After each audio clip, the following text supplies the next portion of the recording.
when I first met you, Jack, was when I just joined Goldman and I was sent on the world tour. Yeah, And I was sent to Tokyo. And I'm like, and everyone kind of warned me about you and the whole Tokyo office. They're like, this is a bad office. So is the Hong Kong office. I'm like, I don't know what you're talking about. I turn up and I think we go out for a really nice Italian dinner. I think we were drinking a good Brunello, or maybe even a Sassicaia. You know, we could do things nicely at Goldman in the day. Cut to Roppongi till 4 a.m, and I'm still throwing up the next day, having to meet the senior partner. And I was really worried about it because he was Japanese, and he said to me, "Are you okay?" And I said, "Look, I'm really sorry. I know it's unprofessional. I'm just joined the firm, but I'm a little bit hungover from last night." He looked at me aghast, thought, "Shit, I'm going to get fired." He goes, "Who did you go out with?" "Dave Ryan and Jack Burston." He goes, "Idiot. You should never go out with those guys. It took me 4 days to recover the last time I went out with them." So that was my introduction to Jack.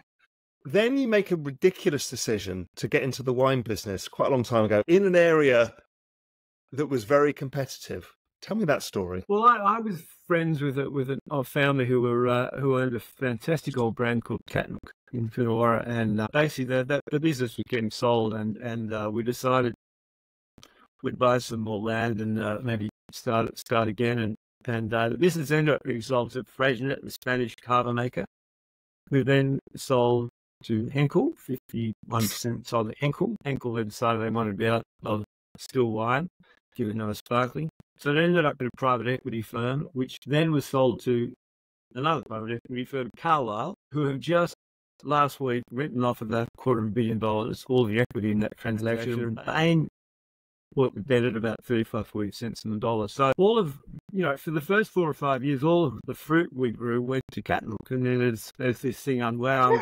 I had no home for those grapes. And what made things worse was, in the 80s and 90s, Coonawara was still a really fantastic region, but the big corporates decided that, wow, this is a fantastic place to take tons of fruit. And they increased the size of the Coonawara region by about 5 to 10-fold. So you could go 15 kilometres to the west and plant 1,000 acres of grapes, so it was suddenly Coonawara. And the original winemakers in Coonawara could not fight the corporates who had all the big lawyers, and they basically destroyed a great region. And so it was made even worse. So for the next 15 years or so, I really took over this business in 2019. I was trying to sell grapes to corporates, and as one corporate would say to me, all we care about is paying them as little as possible, because they would take Coonawara fruit and blend it with lesser fruit from the big irrigated use areas to help those wines were pretty watery, I guess. So come 2020, when the Chinese decided to put these very large tariffs on Australian wine, I was buggered actually. I was gone. In fact, that first year, I think I got 1,400 tons of fruit on the ground. We grew about 2,000 tons, and it's been year after year of just 7-figure losses. So I knew I was in a fair bit of trouble, and so I went to this old fellow called Peter Douglas and bought 20 tons of grapes from us every year to make wine for others. I said, "Look, Peter, I don't really know you. I'm in a lot of trouble here. Would you be my winemaker?" He goes, "Why would I want to do that?" And I said, "Well, because I want to go backwards to the 80s and 90s to when you were the head winemaker of Wins. And when he was at Wins, he would make the Grange and 707, all the components of these Penfold wines, because they're all part of the same stable, that came from the southeast and Coonawara predominantly." And I said, "Peter, you own 40% of the business, and I'll fund everything, because might as well just keep funding everything, because it's getting such a mess. And let's go backwards to go forwards." And I said, "I only want to use 2% of our fruit, and we're about the third biggest grower in Coonawara. And I said, I just want to make some super premium. And your mandate is, if you agree, just to find my best grapes and make the best wine." Now, he'd never been given that mandate in history, because he'd always worked for these corporates who'd say, "We want the wine to be like X, Y, Z." There's this silly idiot Jack comes along and says, "Make the best wine." And I said, "So go across our 180 hectares, 450 acres, of which 150 is on the predominantly red soil side of Coonawara, which is the most famous, and the other 2/3 is on the wrong side of the Raoul, where there's darker soils. And I don't know anything about wine, Peter, but everyone tells me you'll find the best fruit on the eastern side of Coonawara. 8 weeks later, he comes back and he goes, Jack, your best fruit's actually on the wrong side of the tracks. So I said, well, how can that be? I'm told by all these corporate guys that it's all rubbish out there. He said, no. The western side of Coonawara has darker soils. It's slightly lower. It's probably 2 meters lower, and it sits on a clay base. And historically, the water table was quite high, and it would be very hard to ripen the fruit out that side. But the fruit on a clay base, so I do everything by tasting grapes. Fruit on a clay base tends to have softer tannins than fruit on a sandy base, which is what the red soil is. And so your best fruit and the best tannins and everything is on the western side of the tracks. And the water table has dropped over time because of global warming, because of forestry in the region and better drainage. And so 40 years ago, water would bubble out of the soil. And now, I mean, this year, it's been reasonably, we're cooling our water from about 8 meters.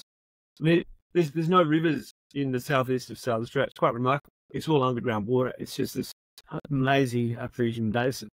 And so he said, your best fruit comes from the wrong side of the tracks. Now, what was funny about that was 2 years prior, a guy who makes wine with our fruit decided he wanted to make a fruit of $400 premium Cabernet from Coonawara. I signed an NDA, and unfortunately, he brought these consultants out in the end of 19 and start 20. 3 guys flew out from Napa Valley, and they worked for a guy called Philippe Nolka, who is a fantastic winemaker, but a consultant. So he's the one behind Tusk, which is $1,000 Cabernet. And these guys had never been to Coonawara, so it was like walking on the moon. And they went across all 450 acres of our vineyards around the bad side, and they said, we're going to take the fruit from the western side, the bad side. And we're like, how can that be? And they said, the purity of fruit out there is amazing. There's no gum trees, so there's no eucalyptus influence. It's further from one of your vineyards is 2 kilometres from one of the local towns, so there's extra heat. It's just wind, birds, air. That's all there is out there, and it's just pristine. So, unfortunately, COVID hit, and that never happened. But it's funny that 2 experts should go totally against the grain. And so we called the brand Over the Line, and it picks the long, thin strip of Coonawara, which is 20 kilometres back to in the old red soil area. And it had diagonally is cut in half by a tray line. And Nico's bezel mechanic came up with the idea of let's call it Over the Line, and so it's a train ticket with a hole punch through it. And I can't tell you how many times you've been listening to a football game or to some political talk, and they say, well, can they get this over the line? And so we think we might have something there. Who knows? You told me some of this stuff because we keep in contact over time, and I interview Dave, from Club dVIN, and we have a fantastic conversation, and people love it. And you hit me up almost the moment it went live, watched it, and said, "I need to speak to this guy. This is exactly something we should think about."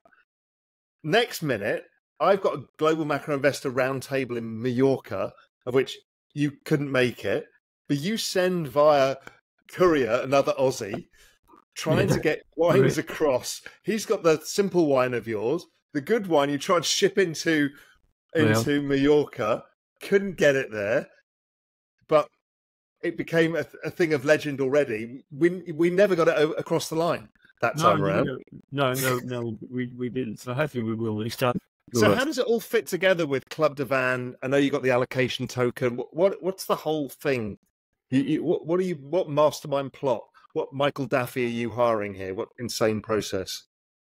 So when they dramatically increased the GI of Coonawara, which is a bit like, I mean, can you imagine if Bitcoin decided we were going to have 210 million voters for 21? I mean, the whole thing would be just a fraud. So we're trying to go backwards and just stick the eyes out of what we do.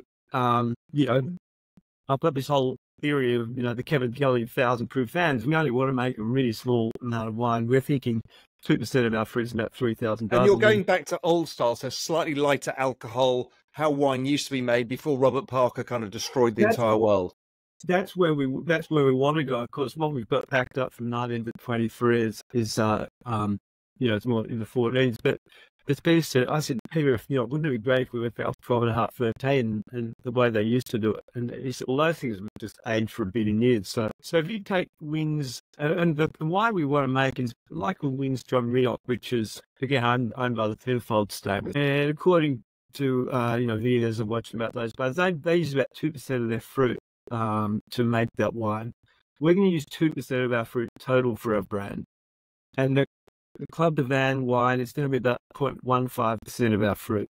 So we want to make it different. We want to make it very, very premium. Just happy to pick the eyes out of it. And it's quite remarkable. He will just walk down rows and go, right, we want to take those 4 rows at the next 50 meters, and they're all on based on single vineyards. So we think that the Club dVIN will get something that's pretty spectacular. We're really excited about 2021 because 707 was released in June 23.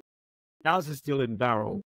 That's sort of something about you can't sell it versus a corporate. There's got a real sales process, but it's pretty spectacular. One of the, I guess the Willy Wonka golden ticket we're chatting to Jana and David about is one of the token owners gets to come to Coonawara in the middle of this year. We've got about 32,000 litres. We've got about 10,000 litres in 300-litre barrels. We're going to need about 8 barrels to make the Club dVIN wine each year. And they will pick, a lucky recipient will pick the wines with Peter, but that'll be the 2021 one, which Peter Gogo from Penfold says it's probably Coonawara's greatest year in 30 years. So it's more of a golden picket than a golden ticket, right? It's a golden ticket. That's right. That's right. I mean, I'm eager to spend time with me, which I'm sure I'll be enlightened to. It's as I said to David and Peter, I said, look, we mightn't get many chances with a 73-year-old guy and the best year in 30 years ever again. I think I might keel over tomorrow, so we probably want to get this out there. And Peter does have a daughter who's a pretty handy one. That just like, don't worry, I'll put that up. We'll always have a hedge. I'll always have a hedge. And so is the wine tokenized as well? Or is the allocation tokenized? Or both? Well, Jana, you want to talk about how you guys are doing this? Because it's always super fascinating. Absolutely, yeah. So what we're going to do is we're actually going to release an allocation token for the over-the-line wine. And the only way that you'll be able to buy the wine is if you have the allocation token. And by purchasing the allocation token, you actually get 6 bottles of the first vintage produced. And then you have the right to buy every vintage in the future forever. One of these allocation token holders will be in the running to win the golden picket. I know we've now renamed this Willy Wonka prize. So yeah, every single bottle will have its digital twin attached to it. So every single bottle is tokenized. Your allocation token is one thing, it's a tradable asset, and then every individual bottle of wine is a tradable asset as well. So all about tokenizing real world assets. And we're always looking for rare, legend wines, and we think this is one of them. So it's got a great story behind it. It's such a great story. Jack shared with me the story of what's happened in Coonawara and how they destroyed one of the world's great wine areas, and how Jack and a bunch of idiots who don't know what they're doing have decided to try and take it back. It's kind of interesting, and I feel like the scarcity of also the tokenization element kind of just brings it all back together again.